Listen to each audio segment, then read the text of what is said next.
नमस्कार। जिस क्षण हम पैदा होते हैं, हम एक यात्रा पर होते हैं, न केवल उम्र की, बल्कि आध्यात्मिक विकास की भी। लेकिन हम इस मार्ग पर अपनी प्रगति को कैसे माप सकते हैं? आध्यात्मिक रूप से परिपक्व होने का क्या अर्थ है, जबकि यह यात्रा विशिष्ट रूप से व्यक्तिगत है? कुछ सामान्य विशेषताएं हैं जो आध्यात्मिक रूप से परिपक्व लोग साझा करते हैं। यहाँ 5 शक्तिशाली संकेत दिए गए हैं कि आप एक आध्यात्मिक रूप से परिपक्व व्यक्ति हैं। आप अब दूसरों को उतना जज नहीं करते। अपनी आध्यात्मिक खोज के शुरुआती चरणों में मैं अक्सर ऐसे लोगों को देखती थी जो मुझे लगता था कि वे उन चीजों में फंसे हुए थे जो मेरे लिए महत्वहीन या मूर्खतापूर्ण थीं। एक माँ अपने बच्चों के ग्रेड को लेकर इतनी चिंतित क्यों होगी जब जीवन में और भी बहुत कुछ है? जोड़े छोटी छोटी बातों पर क्यों झगड़ते थे? प्यार और जुड़ाव की बड़ी तस्वीर को क्यों नहीं देखते थे? ऐसा लगता था जैसे वे उन चीजों को खो रहे थे जो वास्तव में मायने रखती थीं। लेकिन जैसे जैसे मैं अपनी आध्यात्मिक यात्रा पर आगे बढ़ी, मुझे यह समझ आया कि दूसरों के जीवन का न्याय करना मेरी जगह नहीं है। आइए इस परिवर्तन के बारे में बात करें, क्योंकि यह सिर्फ एक बदलाव से कहीं अधिक है। यह आपकी आध्यात्मिक यात्रा में एक मील का पत्थर है। जब आप दूसरों को जज करना छोड़ना शुरू करते हैं, तो आप अन्य लोगों के जीवन की जटिलताओं को समझना शुरू कर देते हैं। उनके संघर्षों और खुशियों को उनकी अनूठी यात्रा का हिस्सा मानते हैं, ठीक आपकी तरह। यह बदलाव सिर्फ अच्छा व्यवहार करने से कहीं अधिक है। यह एक गहरा एहसास है कि हम सभी इसमें एक साथ हैं। हम में से प्रत्येक अपनी अपनी चुनौतियों का सामना कर रहा है और अपनी गति से बढ़ रहा है। आप दूसरों की स्वतंत्र इच्छा स्वीकार करते हैं। एक समय था, मुझे लगता था कि अगर मैं लोगों को दुनिया को वैसे ही देख पाती जैसे मैं देखती थी, तो वे खुश होंगे। अगर वे केवल आध्यात्मिकता के लिए अपने दिल खोलते, तो उनका जीवन उतना ही समृद्ध हो जाता जितना मेरा महसूस होता था। ऐसा लग रहा था जैसे मुझे एक खजाना मिल गया था और मैं समझ नहीं पा रही थी कि दूसरे अपना हिस्सा लेने के लिए क्यों नहीं दौड़ रहे थे।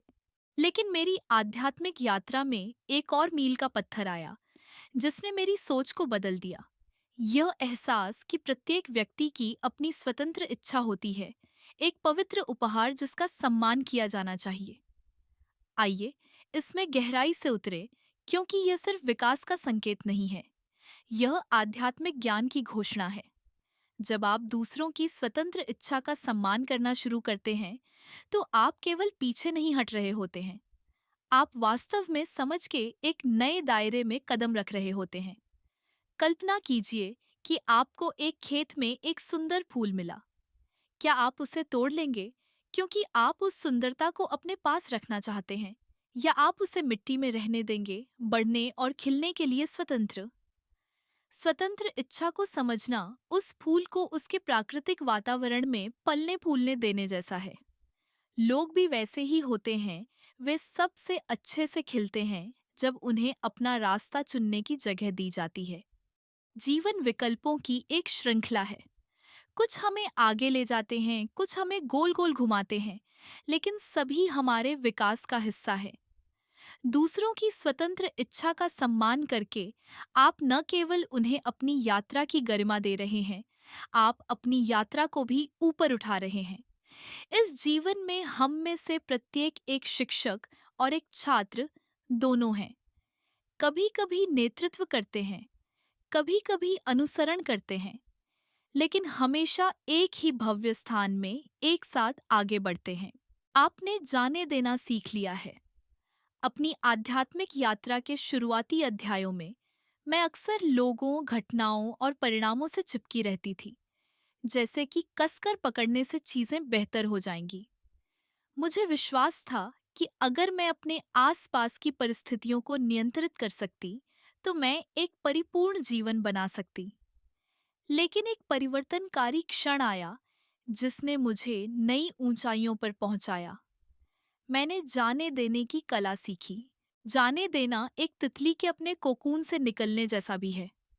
लंबे समय से आप चिंता, अपेक्षाओं और नियंत्रण की परतों में लिपटे हुए थे।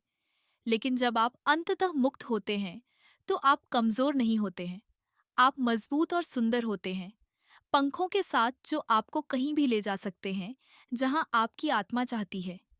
जाने देकर आप कुछ अविश्वसनीय रूप से शक्तिशाली कर रहे हैं। आप भरोसा कर रहे हैं। आप भरोसा कर रहे हैं कि चीजें ठीक हो जाएंगी, कि ब्रह्मांड की एक योजना है और लोगों में अपने चुनाव करने की क्षमता है। जितना अधिक आप भरोसा करते हैं, उतना ही आप पाते हैं कि जीवन अप्रत्याशित खुशियों और सीखों से भरी एक सहयोगी यात्रा बन जाता है। तो आप कैसे जानते हैं कि आप अपनी आध्यात्मिक यात्रा में इस चरण तक पहुंच गए हैं? आप देखेंगे कि आप लगातार यह चिंता नहीं कर रहे हैं कि आगे क्या है या कोई और क्या कर रहा है।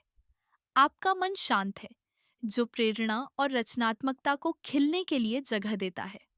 आपके रिश्ते बेहतर होते हैं क्योंकि आप उन्हें स्क्रिप्ट करने की कोशिश नहीं कर रहे हैं। आप बस उनका आनंद ले रहे हैं। आपका दिल हल्का महसूस होता है, जैसे आपने एक भारी बैग नीचे रख दिया हो, जिसे आपको पता भी नहीं था कि आप ढो रहे थे। आप बाहरी सत्यापन से अधिक आंतरिक शांति को महत्व देते हैं। इस डिजिटल युग में हम सामाजिक सत्यापन की चमक और ग्लैमर से इतनी आसानी से मोहित हो जाते हैं। यहाँ एक लाइक, वहाँ एक फॉलो, और जल्द ही हम एक ऐसे भंवर में घूम रहे होते हैं जहाँ हमारा मूल्य डिजिटल तालियों से निर्धारित होता है। लेकिन फिर आपकी आध्यात्मिक यात्रा में एक परिभाषित क्षण आता है। आप पाते हैं कि सच्चा खजाना दूसरों की प्रशंसा में नहीं, बल्कि अपनी स्वयं की आत्मा की शांति में पाया जाता है। कल्पना कीजिए कि आप प्यासे हैं और रेगिस्तान में मीलों चल रहे हैं, पानी की तलाश में। आपको मृग तृष्णा मिलती है, तालाबों और झीलों के भ्रम जो आपके करीब आने पर गायब हो जाते हैं। बाहरी सत्यापन ऐसा ही है, एक मोहक मृग तृष्णा जो खुशी का वादा करती है, लेकिन करीब से जांच करने पर वाष्पित हो जाती है। लेकिन फिर आपको एक वास्तविक पौष्टिक ओएसिस मिलता है, आपकी आंतरिक शांति, और आपको एहसास होता है कि आप इसी की तलाश में थे। आंतरिक शांति क्या है? यह शांति और संतुलन की भावना है, जो यह जानने से उत्पन्न होती है कि आप कौन हैं और आप किस पर खड़े हैं। यह अपनी स्वयं की संगति से संतुष्ट रहना, एकांत में आनंद खोजना और अपनी अद्भुत जटिलता को गले लगाना है।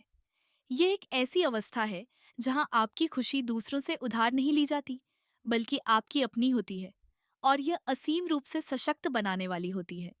आप दर्द और पीड़ा के दलदल से ऊपर उठते हैं। कल्पना कीजिए कि आप दलदल में फंसे हुए हैं। जितना अधिक आप संघर्ष करते हैं, उतना ही आप गहरे डूबते हैं। जब दर्द और पीड़ा हमारे अनुभवों पर हावी होती है, तो जीवन ऐसा ही महसूस हो सकता है। हम खुद को भावनात्मक और मनोवैज्ञानिक संघर्ष में डूबते हुए पाते हैं, कभी कभी असहाय रूप से, जिससे बचना असंभव लगता है। लेकिन यहाँ आपकी आध्यात्मिक यात्रा में एक महत्वपूर्ण मोड़ आता है। आप डूबना बंद कर देते हैं, इसलिए नहीं कि दलदल गायब हो गया है, बल्कि इसलिए कि आपने इसके ऊपर उठना सीख लिया है। सबसे पहले यह स्वीकार करना महत्वपूर्ण है कि जीवन में दर्द और खुशी, दुख और आनंद दोनों होते हैं। आप अपनी उपस्थिति को स्वीकार करते हैं, जैसे अपने घर में एक मेहमान को स्वीकार करना, लेकिन आप इसे अपनी जगह पर हावी नहीं होने देते। इसका मतलब यह नहीं है कि आप पीड़ा का आनंद लेते हैं या उसे खोजते हैं। इसका मतलब है कि आप उससे भागना बंद कर देते हैं। दर्द को लड़ने वाले दुश्मन के रूप में देखने के बजाय आप इसे सीखने वाले शिक्षक के रूप में देखते हैं। आप कैसे जानते हैं कि आप अपनी आध्यात्मिक प्रगति में इस मील के पत्थर तक पहुंच गए हैं? आप साहस और लचीलेपन की एक नई भावना महसूस करते हैं। जो चीजें आपको डराती थीं, वे अब प्रबंधनीय लगती हैं, भले ही वे चुनौतीपूर्ण बनी रहें। आपको एक आंतरिक शक्ति मिलती है जो आपको आगे बढ़ने की अनुमति देती है, तब भी जब आपके अस्तित्व का हर कण आपको अपने आराम क्षेत्र में पीछे हटने के लिए चिल्लाता है। आप एक खुलेपन के साथ जीते हैं, जो सभी अनुभवों को आमंत्रित करता है, न केवल सुखद लोगों को, क्योंकि आप जानते हैं कि हर पल में मूल्यवान सबक होते हैं। मुझे उम्मीद है कि आपको यहाँ इस वीडियो में कुछ मूल्यवान सीखने का अनुभव लगा होगा। अगर आपको यह वीडियो पसंद आया है, तो अपनी कोई एक अच्छी आदत बताएं जो आपको लगता है कि आपके जीवन को सकारात्मक रूप से प्रभावित करती है।